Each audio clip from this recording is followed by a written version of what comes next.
Good day everyone! For today's video, I will discuss the different strategies that is being used or used by the transportation management system vendors in the market or organization.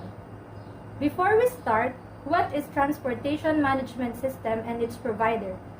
It is a logistics platform that uses technology to help businesses plan, execute, and optimize the physical movement of goods, both incoming and outgoing, and making sure the shipment is compliant, proper documentation is available.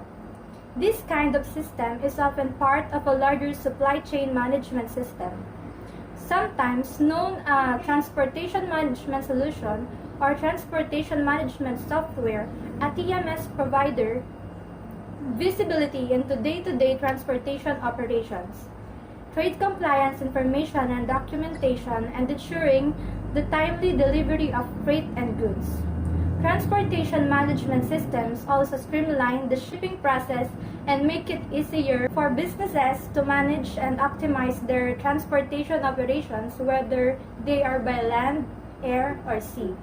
Transportation management lets you use company's transportation and also lets you identify vendor and routing solutions for inbound and outbound orders.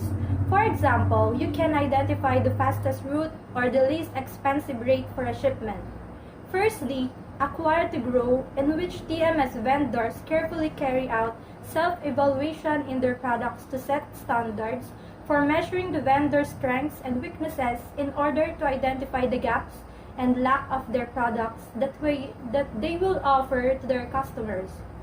And in order to fill those gaps and lacks in their business and organization, they form partnerships with other businesses such as TMS vendors, developing relationships with other vendors or acquiring them in order to reach larger regions and provide solutions to other industries, functions, and processes, which leads to more efficient transportation planning and execution, which leads to higher customer satisfaction, resulting to more sales and helps each other's businesses to grow.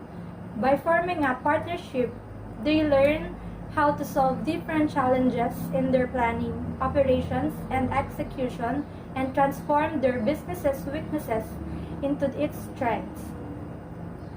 Through this strategy, they are able to achieve growth and development in their businesses, and they can learn various things on how to improve their business. In addition, reaching larger regions allow them to conduct business on a larger scale, which is advantageous for them, especially given the increasing competition in the market.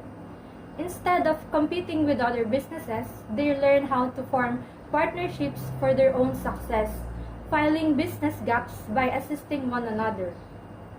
Use transportation management for inbound and outbound transportation. For the outbound processes, you can use the transportation management to determine the transportation charges and pass them on to customers. However, the carrier invoice transportation charges and pass them on to customers. However, the carrier invoice reconciliation process isn't required. A lot of transportation management function isn't required. However, you can use transportation management to determine the transportation rates and adjust the sales price accordingly. You can use the transportation management by treating the other legal entity like any other shipping carrier. You can't automate the economic transactions between legal entities. Therefore, you must handle these transactions manually, for example, by creating a purchase order. In the legal entity that provides the logistics services, transportation management can be used to determine transportation rates.